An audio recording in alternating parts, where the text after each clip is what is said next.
Muitas vezes não temos ideias maravilhosas, mas não colocamos em prática. Temos ferramentas maravilhosas, mas não colocamos em prática.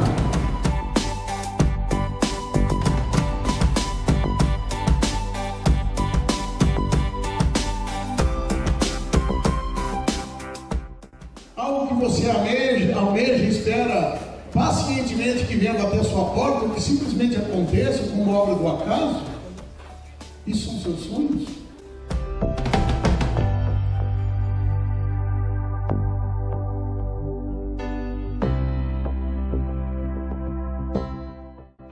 Algo que você acredita, porém não sabe exatamente como alcançar?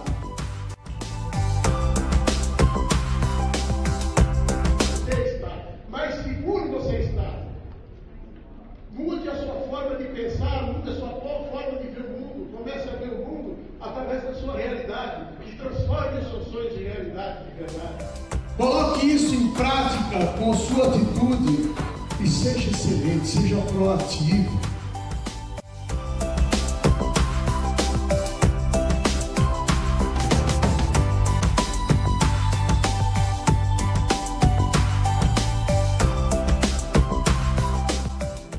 É preciso perder para ganhar mais adiante. É com a adversidade que exercitamos nossa criatividade e criamos soluções para problemas.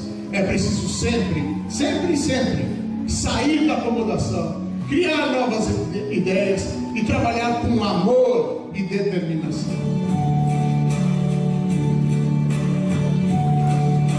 Now, the end is deep. So I think it was